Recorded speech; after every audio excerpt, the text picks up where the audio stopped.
Chers amis, bonjour.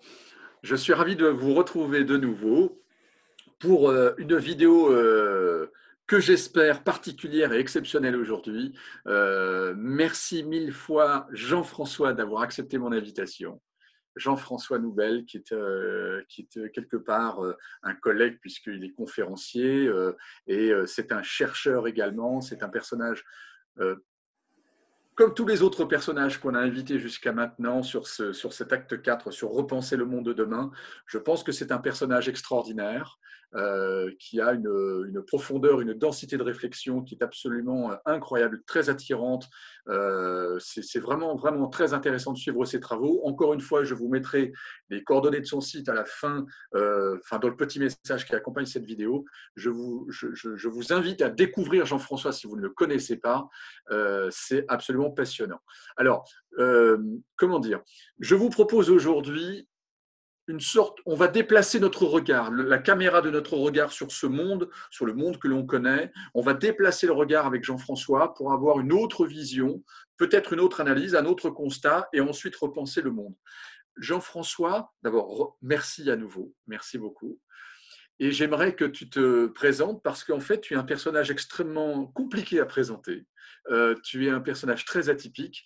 Et moi, j'allais dire, parce que je suis un universitaire, donc j'aime beaucoup la pensée humaine et la réflexion que peut produire un humain, j'allais dire, tu es un chercheur. Oui, je crois que j'ai ça dans mes gènes, cette passion de chercher et de jamais me sentir satisfait, surtout quand je commence à me sentir trop dans des certitudes. Il y a une petite lumière qui s'allume et qui me dit, bon, quand tout devient très, très congruent, ça veut dire que j'ai peut-être bien exploré un plateau, un espace conceptuel dans lequel il a fallu rester un certain temps et qu'il a fallu cartographier en quelque sorte, cartographier conceptuellement, expérientiellement également, mais ça me dit aussi que voilà venu le temps de chercher un nouveau passage, un nouveau seuil vers un peu plus d'inconnu, ce qui n'invalide pas les choses d'avant, mais qui me met en tout cas naturellement dans la démarche de me dire, ben voilà, il y a toujours un paysage plus grand que la carte. La carte, évidemment, ne doit pas se confondre avec le paysage.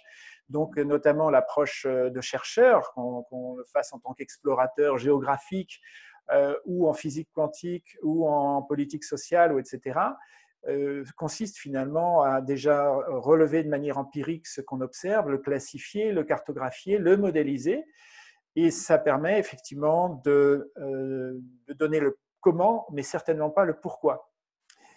Si on veut dans le pourquoi, on va peut-être plutôt dans la métaphysique, ce qui relève aussi vraiment de mon champ d'expérience et oui, de recherche également. Mais voilà, j'essaie en tout cas de bien faire la différence entre les deux. Tu peux nous parler un petit peu de ton parcours parce que toi aussi, tu as eu plusieurs vies dans ce que tu as fait avant aujourd'hui, en fait.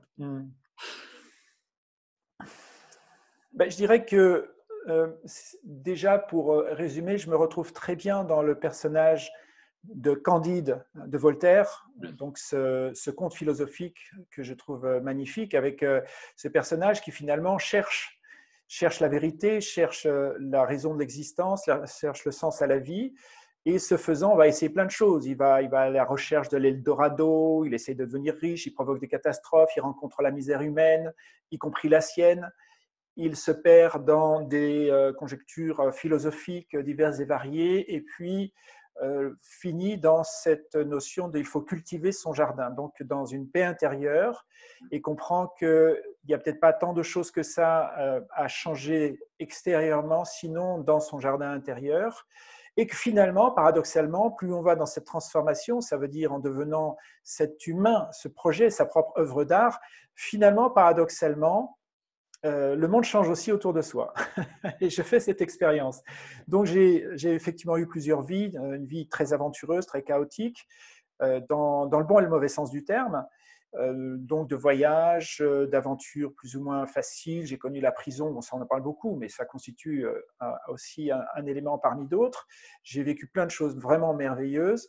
Et puis, au début des années 2000, après une analyse, toute une remise en cause, vraiment la décision de m'unifier complètement et de suivre une promesse que j'avais faite à moi-même, d'ailleurs dont je parle dans mon tout précédent TEDx Alsace, qui viendra bientôt en ligne, de devenir le meilleur être humain possible. Alors pas au sens béni oui oui, etc., mais la meilleure version possible de moi-même, ce qui ne veut pas dire parfaite, loin s'en faut, et de toujours chercher les voies pour devenir un être plus compassionnel, un être plus intelligent, un être plus agile, un être plus équilibré socialement, un être en meilleure santé, etc. Donc, pas du tout dans la notion de performance au sens transhumaniste, de, je sais pas, de voir la nuit ou de vivre 500 ans. Peut-être que ça arrivera, d'ailleurs, j'ai rien contre en tant que tel, mais ça relève d'une autre question. Mais voilà un petit peu cette recherche aujourd'hui. Alors, je vais t'emmener sur un terrain que je connais bien, pour qu'ensuite tu m'emmènes sur des terrains que je connais beaucoup moins bien. D'abord, c'est pour ça que j'ai mis ce fond, j'ai 2 ou 3 fonds virtuels, notamment New York. New York, c'est entre guillemets, encore jusqu'à aujourd'hui, le centre du monde, hein, le pôle d'attraction de ce cœur monde, même si on sent que c'est en train de bouger dans tous les sens et on voit les vraies zones de fracture du monde de Yalta. En fait, c'est le monde de Yalta et de Potsdam. Là, maintenant, on voit bien les fractures qui sont en train de se dessiner partout dans le monde, mais encore aujourd'hui, le pouls de ce monde est encore aux États-Unis et c'est encore la gouvernance du monde, hein, les Américains. Là aussi, on est en train de voir des choses qui évoluent très vite. Peut-être qu'en fait, on est dans un accélérateur de destin et de déclin avec Trump, hein, mais en tout cas, les choses évoluent vite. Donc, tu sais que moi, j'ai travaillé à New York, justement, en salle des marchés, dans une grande salle de marché américaine. Et j'aimerais que tu exposes à notre auditoire ta manière de voir les monnaies. Tu as une conviction très forte sur les monnaies, sur l'évolution des monnaies, sur les crypto-monnaies et sur des choses qui sont beaucoup plus puissantes que les monnaies à l'heure actuelle. Dis-nous ce que tu as beaucoup réfléchi sur ce sujet, s'il te plaît. Mais ça commence au début des années 2000, quand je commence en fait mes recherches sur l'intelligence collective, puisque donc je fais de la recherche en intelligence collective, ça veut dire de comprendre comment les systèmes vivants fonctionnent, pas simplement les humains. Et déjà, tous les systèmes vivants existent en tant que système parce qu'ils ont une économie. Une économie, ça veut dire que des richesses vont circuler entre les agents de ce système, qu'il s'agisse de cellules, de bactéries, de fourmis, d'êtres humains ou d'oiseaux. On va échanger des connaissances, des expériences, des matières, des substances, des énergies. Et le collectif marche précisément parce qu'il y a une économie qui se régule suivant des mécanismes divers et variés, notamment des monnaies. Par exemple, dans mon corps et dans le tien, Denis, nous avons des tas de monnaies qu'on peut appeler des hormones ou l'ATP, hein, qui permet la distribution de l'énergie. Ça veut dire des mécanismes soit symboliques, soit matériels, qui vont représenter des quantités ou des états, et donc des flux, currency, voire les flux en quelque sorte, si on prend le terme anglais, currency. Donc déjà, dès mes recherches, il y a eu la question de l'économie, ça veut dire comment fonctionne l'économie d'un collectif. Et plus précisément chez l'humain, j'ai commencé à me dire, bon, ok, j'avais aussi l'envie parallèle, au départ ça faisait 2 chemins parallèles, de comprendre l'argent en tant que tel. On appelle quoi l'argent? Ça fonctionne comment? Depuis très longtemps, je posais des questions, même tout petit, à mes parents, et aucune des réponses qu'on me donnait ne me satisfaisait, ça tournait un petit peu en rond. Donc j'ai décidé de me retrousser les manches et de vraiment comprendre ça. Ça m'a demandé beaucoup d'efforts et de travail, mais pour me rendre compte que nous avions en fait un système monétaire qu'on appelle l'argent, et que techniquement, en économie, on appelle en fait une monnaie rare. Ça veut dire, pour simplifier les choses, la majeure partie des gens vont faire l'expérience de la rareté. Donc, se mettre en dépendance d'un salaire ou d'un revenu par rapport à d'autres personnes. Et ça crée les classes sociales et ça crée les systèmes hiérarchiques.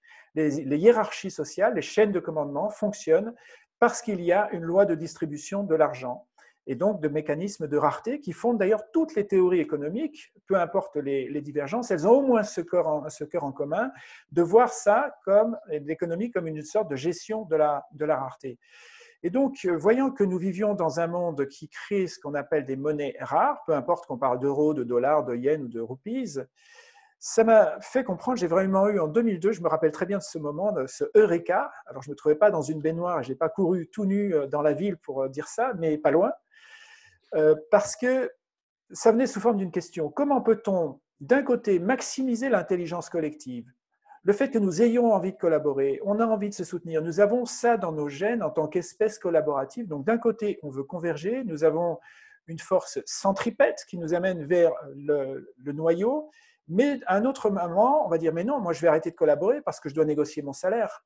Je ne vais pas balancer mon savoir comme ça, il faut que je le monnaie, etc. Il y a une force centrifuge qui nous écarte, à savoir le mécanisme artificiel de rareté de l'argent. Donc ça a commencé sur cette question-là, de comprendre que nous vivons dans un système monétaire rare et que nous avons à notre disposition des tas d'autres façons de concevoir des systèmes monétaires qui peuvent s'avérer rares si on a besoin de la rareté ou suffisants. Ça veut dire qu'ils vont qu'ils vont arriver toujours dans la quantité suffisante pour les gens pour faire ce qu'ils ont à faire. Ce que j'entends par une monnaie suffisante, ça veut dire si je veux entreprendre, par exemple, je vais avoir le montant nécessaire pour réaliser cette entreprise. Si je veux m'éduquer ou éduquer mes enfants, je vais avoir la monnaie nécessaire pour ce genre de choses, ni plus ni moins. La suffisance, ça veut dire qu'il y a des boucles de rétroaction qui régulent et qui font que, comme l'air, par exemple, je n'ai pas besoin d'accumuler l'air, je vais utiliser ce qu'il me faut, ce dont j'ai besoin pour l'air.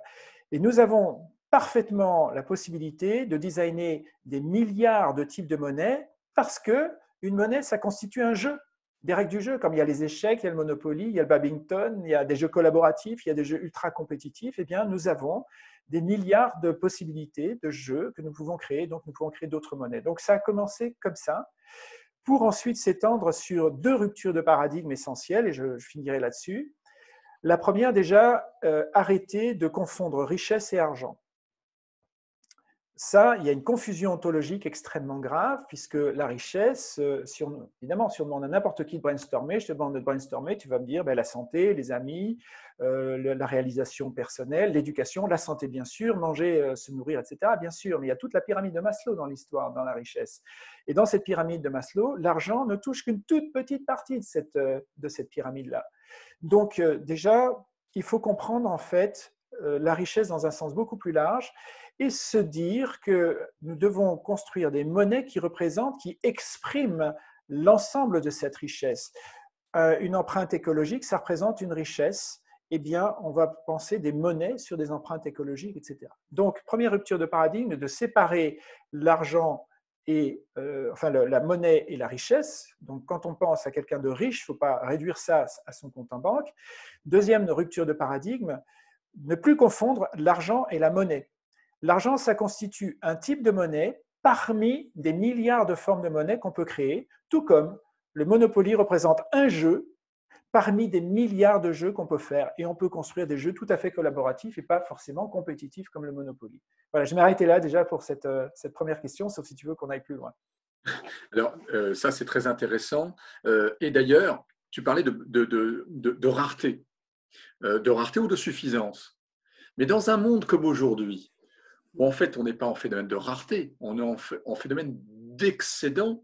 Je parle par exemple de la planche à billets américaine, européenne et chinoise et japonaise, où en fait on crée énormément de nouvelles monnaies. La monnaie, elle n'est pas totalement virtuelle dans le sens où on entend les monnaies virtuelles aujourd'hui, mais c'est l'ancienne planche à billets, en fait, entre guillemets. On crée beaucoup de monnaies, on inonde les marchés de monnaie, on n'a jamais eu autant de monnaie dans le système économique de l'histoire de l'homme. Et en général, quand on regarde l'histoire, c'est toujours intéressant de regarder l'histoire et les anciens empires, à chaque fois un empire s'est effondré parce que justement il jouait avec sa monnaie, il a créé énormément de monnaie, elle ne valait plus rien et tout le système s'est effondré. Alors là, pour la première fois dans l'histoire de l'homme, toutes les grandes banques centrales jouent le même jeu. Donc même si les monnaies s'effondrent, les parités plus ou moins restent ensemble. Mais est-ce que tu penses que ce n'est pas le début d'un effondrement ou d'une bascule vers une autre typologie de monde? Alors déjà, il faut préciser que tous les empires, qu'on parle des anciens empires égyptiens ou bien des empires précolombiens, romains, grecs, de l'Indus, peu importe, ont tous créé des monnaies rares. Ça, il ne faut pas se perdre de vue. Ça ne veut pas dire qu'il n'y a pas eu à côté d'autres monnaies, des monnaies plus yin, donc plus féminines, fondées sur l'abondance, etc., qui ont parfois d'ailleurs aidé très bien à réguler les économies. Donc il y a une histoire beaucoup plus complexe. Mais fondamentalement, les empires, les modèles féodaux qui constituent aussi nos sociétés d'aujourd'hui, fonctionnent sur des monnaies rares, ce qu'on appelle l'argent. Donc là, j'insiste encore sur la distinction entre monnaie et argent. Nous utilisons un type de monnaie qui s'appelle l'argent et qui représente une monnaie rare. Et donc, de toute façon, ce type de monnaie-là, peu importe la quantité que l'on émet, va suivre une loi physique, une loi mathématique qu'on appelle l'effet Pareto, ce qu'on trouve exactement dans le jeu de Monopoly. Ça veut dire ce qu'on appelle une loi de condensation.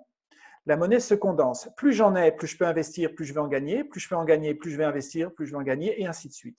Exactement ce qu'on voit dans un jeu de Monopoly. Ça fonctionne exactement sur cette loi de Pareto.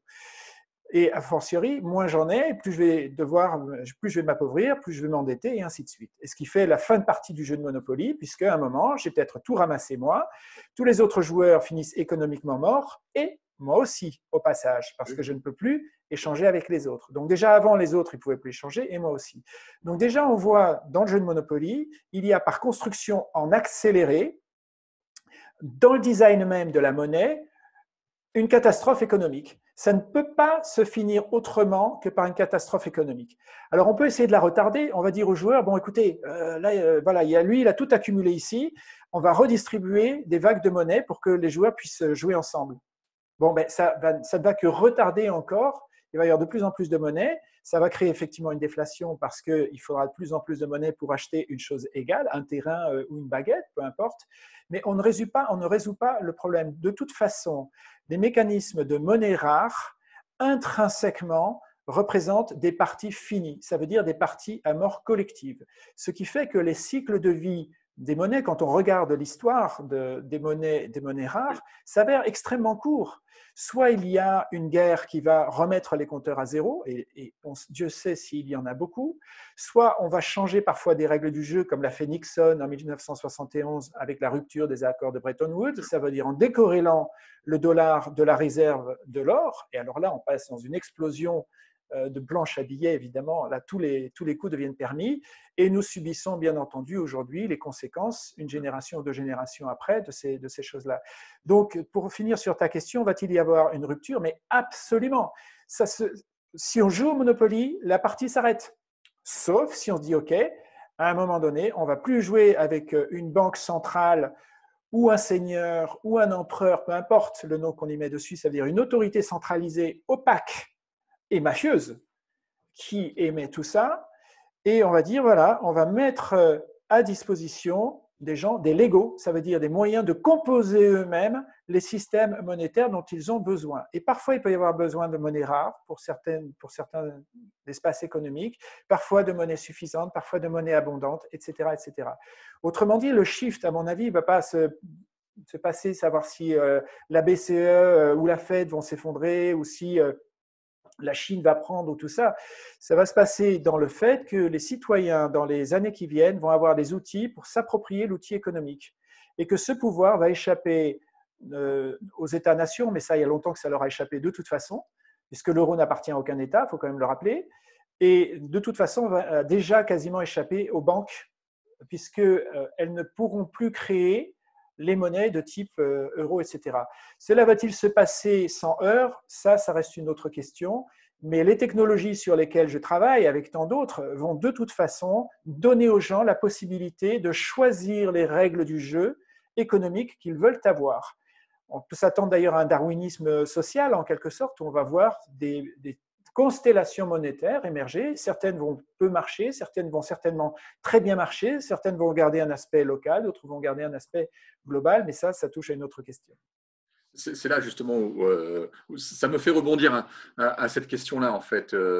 J'ai vu, enfin toi aussi, toi tu es un aventurier dans le vrai sens du terme quelque part. Tu as été sur le terrain découvrir des choses.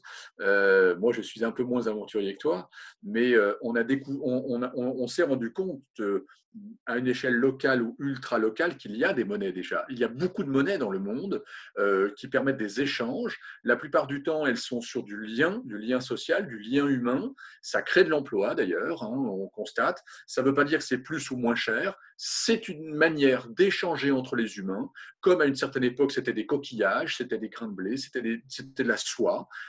Et donc, peut-être qu'on va revenir sur un modèle ultra local pour des véritables échanges, comme tu disais, au niveau de l'économie locale. Et peut-être qu'il y aura peut-être des monnaies un petit peu comme le DTS à la FMI pour échanger des espèces de monnaies entre grandes nations, si tant est que les nations survivent un petit peu à tout ce chaos qui est en train d'émerger en fait en ce moment. Mais effectivement, l'histoire des monnaies n'est pas du tout terminée de toute façon. On a besoin d'un référent, d'un standard, d'une unité standardisée pour pouvoir échanger des choses entre soi. Et toi, je crois que tu connais bien les cryptos, hein, les crypto-monnaies. Est-ce que tu penses que ça va prendre le pas sur les monnaies qu'on appelle traditionnelles? Mais en fait, dans l'histoire de l'humanité, les monnaies que l'on connaît à l'heure actuelle sont simplement qu'un autre épisode. En réalité, est-ce qu'on va passer à un autre épisode ensuite avec les crypto-monnaies ou avec des monnaies qui font sens avec ça peut être basé sur de la nourriture, pas automatiquement que des matériaux précieux, peut-être du temps, peut-être que le temps deviendrait une monnaie, qui sait? Qu'est-ce que tu en penses de tout ça? Alors, pour reprendre le fil de ce que tu as dit, oui, effectivement, il y a de toute façon, depuis quelques années, une explosion des monnaies, on va les qualifier plutôt de monnaies complémentaires, ça veut dire qu'elles complémentent le système, en particulier des monnaies locales. Ça veut dire un territoire qui se dit, bon, de toute façon, les euros, les dollars, ils vont, ils viennent, et puis ils peuvent complètement déserter notre territoire. Ça ne veut pas dire que nous devenons pauvres, justement, il faut dissocier la confusion argent et richesse. Nous savons toujours travailler, nous avons toujours des pommes sur le pommier, de l'eau dans le puits. Donc, créons localement déjà des outils qui vont favoriser les échanges locaux et permettre aux gens de travailler et de continuer à vivre. Donc là, il y a une explosion de ça et je m'en réjouis. Ça constitue, on va dire, une première rupture, on va dire un petit pas, en fait, de la sortie de la matrice. L'autre grande sortie qui nous attend consiste à ne plus penser simplement les monnaies comme un outil d'échange. Ça veut dire pour acheter et vendre des choses. Je répète, il y a des tas de richesses qui ne s'achètent pas et ne se vendent pas. Ta santé, la mienne, ne s'achète pas et ne se vend pas. Je ne peux pas te vendre 20% de ma santé. Je peux peut-être faire une transfusion de sang, par exemple, mais ma santé, ou bien la biodiversité, ça ne se vend pas et ça ne s'achète pas, et pourtant ça représente des richesses. Or, l'argent ne pourra jamais représenter ces choses-là. Donc, il faut penser maintenant constellation monétaire. Ça veut dire, oui, il y a des monnaies qui vont servir à acheter et vendre des choses, mais il y a aussi des monnaies de réputation. Ça veut dire, par exemple, aujourd'hui, on en utilise plein des monnaies de réputation. Si tu vends sur une des plateformes de vente aujourd'hui, peu importe Airbnb, Uber, Amazon, eBay, etc., tu utilises déjà deux monnaies. Tu en utilises une ancienne comme les euros et les dollars, les conventionnelles, les rares, et tu en utilises une autre, tes petites étoiles, les petits cœurs, tout ce qui constitue ta réputation. Et ça constitue un véritable capital. En fait, on a transposé à grande échelle ce qu'on fait déjà dans un village, dans une micro-communauté. Ça veut dire l'historique en pair à pair construit ou détruit une réputation. Si tu n'envoies pas ce qu'on t'a demandé, si tu déconnes en tant que vendeur, tu vas aussi voir ton capital réputation diminuer. Donc, il faut penser maintenant les monnaies plus simplement comme acheter et vendre. J'insiste énormément là-dessus, je sais que ça semble abstrait, mais imagine, on crée une monnaie simplement pour acheter et vendre. Et vraiment, dans toute bonne foi, nous achetons et nous vendons des choses. Il n'y a rien qui permet de voir qu'on détruit les écosystèmes à côté de ça. Il n'y a rien qui permet de voir que peut-être qu'on se vend et on s'achète des choses, mais au prix d'un travail destructeur des gens dans leurs entreprises. Donc, on a tellement d'autres richesses à prendre en compte qui doivent donner des boucles de rétroaction dans les flux de ce qui s'achète et se vend. Et donc, réduire l'économie à la dialectique de l'échange relève d'une erreur monstrueuse, absolument monstrueuse. L'économie doit parler du bonheur, l'économie doit parler de la vie, l'économie doit parler de l'éducation et accessoirement des choses que l'on s'échange. Donc, il y a ce saut conceptuel, ça veut dire quoi? Ça veut dire qu'une fois qu'on a bien compris ça, on doit comprendre les monnaies comme un langage de la richesse. Et donc, il y a des monnaies qui vont représenter des biens et des services qu'on s'échange, mais il y a aussi des monnaies qui vont représenter des réputations, des écosystèmes, de la santé publique, du bonheur, comme par exemple le bonheur national brut imaginé par le Bhoutan, etc. Et ne pas penser ça comme un one fits all, en anglais ça veut dire un système qui doit convenir à tout le monde, parce que je n'ai pas la solution, tu ne l'as pas, mais par contre, peut-être que les gens à Rio de Janeiro, ils vont trouver les bonnes constellations monétaires pour eux. Peut-être que les gens qui font partie de la communauté végane, comme moi, je fais partie des 200 ou 300 millions de véganes dans le monde, eh bien, on a envie de se créer une économie aussi, d'échanger des choses véganes, mais aussi de voir l'état des lieux sur le respect des autres êtres vivants non humains. Donc voilà l'évolution qui va se faire. Vous êtes créé une monnaie végane. Ben déjà, il y en a plusieurs, et puis on doit aussi penser constellation monétaire maintenant. De toute façon, quoi que l'on fasse, on fonctionnera dans des constellations de monnaie dans lesquelles certaines monnaies serviront à acheter et vendre, mais d'autres représenteront, par exemple, la qualité de vie, d'autres représenteront la réputation, d'autres représenteront le niveau d'éducation, etc. Ce qu'on appelle aujourd'hui des indices de richesse, mais qui s'avèrent complètement décorrélés. On en fait que pour mesurer, mais ça n'a pas de boucle de rétroaction sur les échanges. Donc le fait de les basculer comme des formes de monnaie, eh bien là on commence à penser des mécanismes complètement systémiques, mutuellement contraignants de boucles de rétroaction. Je ne vais pas développer là, on n'a pas trop le temps, mais pour finir sur ta question sur les crypto-monnaies, en fait je m'intéresse beaucoup plus aux crypto-technologies dans lesquelles il y a les crypto-monnaies. Mais les crypto-technologies, il s'agit en fait des technologies qui vont permettre à des collectifs de s'auto-organiser, de s'auto-gouverner sans confier ça à quelques personnes, élues ou autoproclamées. On connaît aujourd'hui, on en a plus que les preuves, des limites du système de la représentativité. Je ne dis pas qu'il ne faut pas en avoir, mais on a des tas d'autres façons déjà de faire des bien meilleures représentativités, par exemple ce qu'on peut appeler les démocraties liquides, ça je peux en dire deux mots, et puis on a aussi les moyens de faire qu'un collectif sache prendre ses décisions sans que personne n'ait éventuellement décidé pour tout le monde, avec toute la diversité des opinions, etc., sans qu'il y ait ni démocratie, ni consensus, ni fascisme. Ça émerge. Mais tout comme les cellules de mon corps aujourd'hui se coordonnent, et pourtant il n'y en a aucune de PDG qui dit à des cellules vice-présidents ou ministres ce qu'il faut faire, qui envoie ça à des administrations pour dire ben voilà, mon doigt ici il doit bouger. Ça ne marche pas comme ça. Parle-nous des démocraties liquides. Ça m'intéresse. Eh bien, alors là, en plus, on n'a aucune limitation technologique pour le faire. Imaginons les prochaines élections présidentielles. Et on décide de les faire de manière légèrement plus intelligente que l'abrutissement absolu qu'on a aujourd'hui. On va dire la chose suivante. Voilà, chaque citoyen reçoit, par exemple, chaque mois, 500 points de vote. Bon, 500 ou 1000, on décide, voilà. Mais on reçoit tous une quantité égale de points de vote. Et ces points de vote, je vais pouvoir les distribuer, par exemple, dans ma ville. Voilà, tiens, je me sens très concerné par la construction de nouvelles écoles dans ma ville. Et je vais mettre des points pour peser sur l'option. Par exemple, il y a 5 options proposées après les débats, etc. Et je préfère l'option B. Je vais mettre 20 de mes points sur l'option B et 10 de mes points sur l'option D. Et puis, je ne mets rien d'autre sur les autres parce que ça ne me plaît pas. Voilà quelque chose où j'ai mis une partie de mon capital de vote localement. Et puis, tiens, il y a des élections aussi au niveau du pays, ou plutôt des sujets, par exemple, sur le nucléaire. Et ça, cette question-là me concerne beaucoup, mais je ne me sens pas d'expertise. Par contre, je sais, toi, Denis, que tu as une expertise sur le truc. Et je vais dire, Denis, tiens, prends 100 de mes points, je te les donne, et je sais que tu vas les placer au bon endroit sur la question énergétique, par exemple.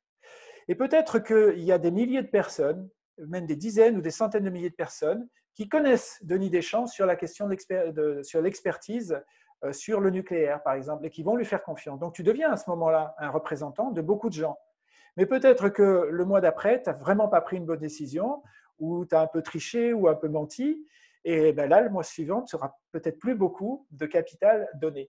Donc, non seulement il s'agit d'un capital liquide, en quelque sorte, donc d'une monnaie de vote que je peux utiliser pour peser sur des décisions locales ou globales, mais que je peux aussi transférer à des gens à qui je fais confiance, des gens qui vont me représenter, et pas nécessairement un politicard professionnel, rompu, à la politique classique, mais peut-être aussi parce qu'il y a des gens que je vais considérer comme extrêmement compétents, qui vont tenir dans la durée, qui vont obtenir la confiance de beaucoup de personnes. Voilà un exemple de démocratie liquide. Donc, tu es en train, en fait, d'apporter d'insérer quelques graines de vertu, en fait, dans un système qui est assez monolithique jusqu'à maintenant, qui est très structuré, hein, avec des professionnels de la représentation.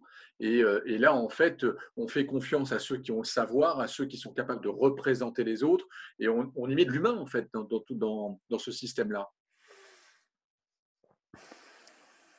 En tout cas, on a ce que je disais à travers cet exemple, et il y en a des millions d'autres. En fait, j'ai dit, tiens, on peut jouer des règles du jeu différentes. Donc, comme pour le Monopoly, si on avait joué toujours au Monopoly, on penserait que jouer veut dire jouer au Monopoly. Mais non, on peut imaginer des millions de jeux. Et pareil pour la démocratie.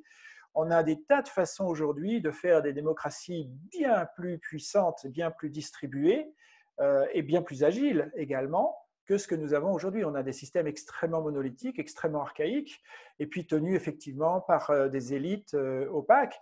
Moi, je connais beaucoup de gens dans la politique, et certains qui ont des responsabilités nationales, en France ou à l'étranger. Bon, personnellement, tous ceux que je connais, je vois en eux des gens vraiment intègres, des gens qui font de leur mieux, des gens qui s'en prennent plein la tronche parce que entre ce qu'ils font, le contexte qu'ils ont et ce que les médias restituent ou l'interprétation populaire de ce qu'ils ont, les sépare aussi de la base. Donc je ne parle pas simplement du fait des abus de pouvoir, et il y en a plein, des gens corrompus, il y en a plein, des gens qui profitent du système, des élites, des entre-soi, du pantouflage, il y en a plein. Mais il y a aussi énormément de gens extrêmement bienveillants, mais dans un système tel que celui-là, qui ne permettent pas ni la transparence, ni l'agilité, et ni en fait le transfert de pouvoir, de représentativité à beaucoup plus de gens, parce que je peux tout à fait décider de transférer des points de vote, dans ce cas j'ai donné, de démocratie liquide, à ma voisine. Et même, elle n'a peut-être pas d'expérience sur le sujet, mais je ne peux pas penser à tout, de toute façon. Et ça aussi, on a l'expérience d'ailleurs que quand on commence à donner du pouvoir de réflexion aux gens, ils peuvent s'y intéresser souvent pendant un certain temps, puis au bout d'un moment, bah oui, mais il faut aller bosser, et puis il y a les autres choses de la vie, donc on ne peut pas tout faire non plus. Donc les mécanismes de distribution et de représentativité restent quand même essentiels, mais on a tellement mieux à faire aujourd'hui que ces mécanismes archaïques qui dévorent, enfin qui mangent la démocratie aujourd'hui. Mais peut-être qu'on est au bout d'un système que l'on a mis en place il y a quelques décennies, 100, 150 ans. L'économie, effectivement, hein, je pense que l'exemple du Monopoly est très intéressant parce il faut vraiment avoir conscience de ce jeu fini, cette fin. C'est dans les gènes de ce jeu-là. Donc peut-être que là, justement, le monde économique, même si là, on est en train d'essayer de tricher un peu en redonnant de l'argent aux gens pour qu'ils continuent à jouer encore un peu plus au Monopoly, c'est exactement ce qui se passe en ce moment. Mais la fin est écrite. On n'a pas la date, on ne peut pas mesurer le temps, mais la fin est écrite en soi. Les monnaies, les systèmes monétaires à l'heure actuelle aussi, ils portent leur fin en eux, et tu as eu raison de rappeler Bretton Woods, ça a été une rupture énorme dans l'histoire. Énorme. Donc, on enlève un fondamental. Quand on enlève un fondamental, c'est le début de la fin, de toute façon. Et maintenant, tu parles des démocraties. Donc, tout ça, ce sont des sujets qui me sont très chers. J'en parle longuement dans mes conférences. Et effectivement, la démocratie, elle devient extrêmement chaotique. Là aussi, elle est presque sur le même modèle que l'économie dans son fonctionnement en réalité. Et en fait, tout ça fait que on parle beaucoup de crypto-monnaies. Je reviens sur mes crypto-monnaies. Peut-être que c'est quelque chose de transition finalement vers quelque chose de plus vertueux après. Non? Ça va peut-être aider à déstabiliser le modèle actuel pour faire une transition sur autre chose. Au départ, dans la blockchain, donc dans cette technologie-là, il y a une bonne intention. Quand on relit le papier de la blockchain, bon, il s'agit d'un papier assez technique, assez aride, mais on voit qu'il a simplement une ambition de prototyper quelque chose. Il pose une question assez simple de se dire comment pourrions-nous faire des transactions financières dans une monnaie rare, classique, donc des tokens. Hein. Un euro ou un dollar, ça représente des tokens, des jetons, d'accord? Donc, comment pourrions-nous faire des transactions sans qu'il y ait au milieu le tiers de confiance. Autrement dit, sans qu'il y ait la banque qui fait ses abus de pouvoir, ses erreurs, etc.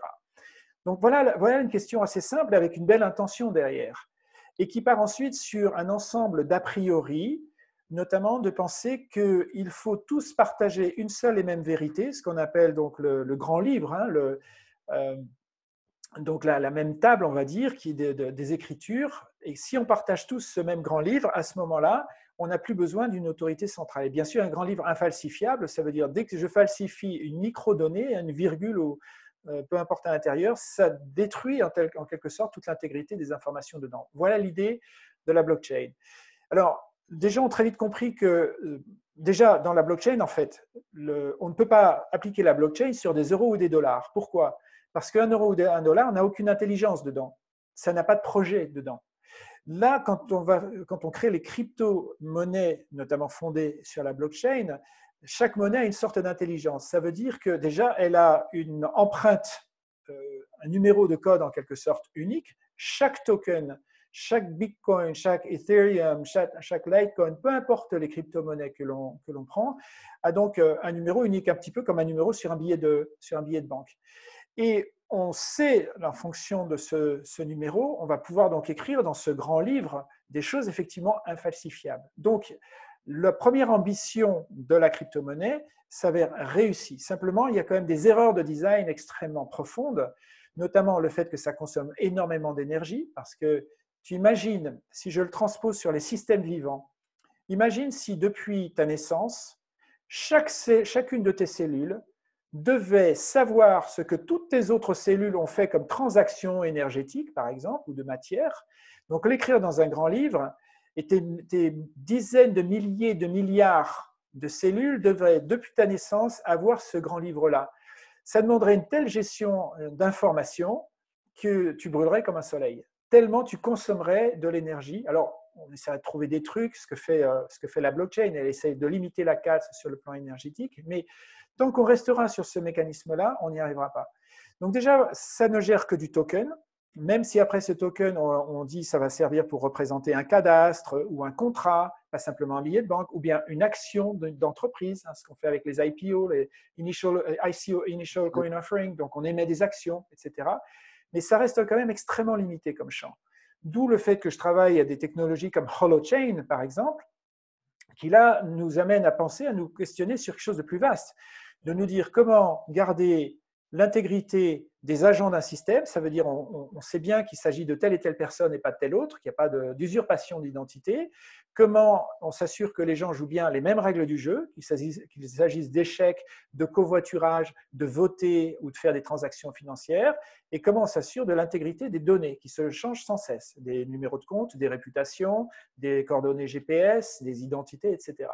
Voilà les trois questions qu'on a besoin de résoudre et que les crypto-technologies vont permettre de résoudre, mais bien au-delà de la blockchain. La blockchain, à mon avis, n'a pas d'avenir, sauf si, comme on le voit des fois, il y a des très mauvaises technologies qui se mettent à perdurer au détriment d'autres bien mieux.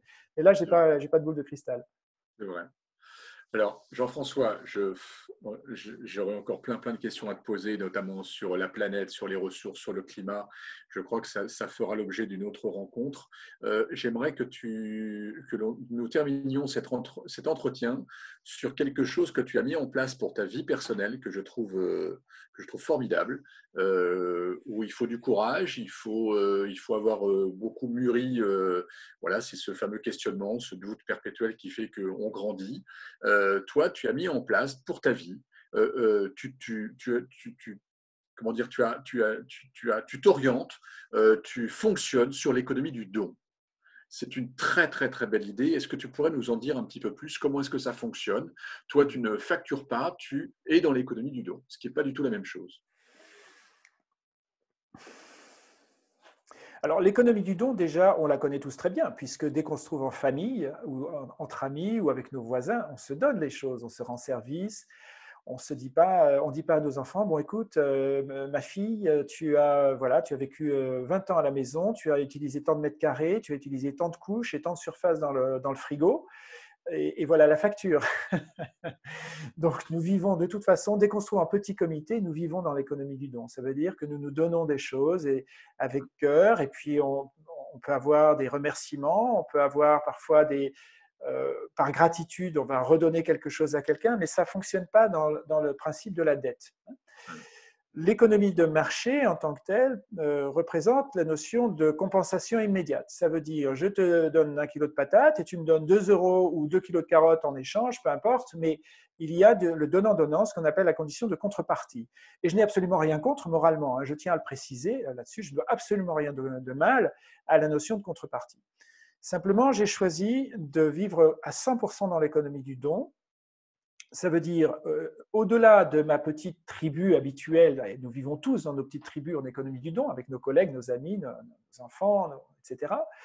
Mais au-delà de ma petite tribu, effectivement, de construire ce rapport-là avec le monde, ça veut dire donc concrètement que tout ce que je peux offrir, à savoir mes connaissances, mes recherches, mon temps, etc., je le donne, effectivement, je l'offre, pour peu que ça ait du sens.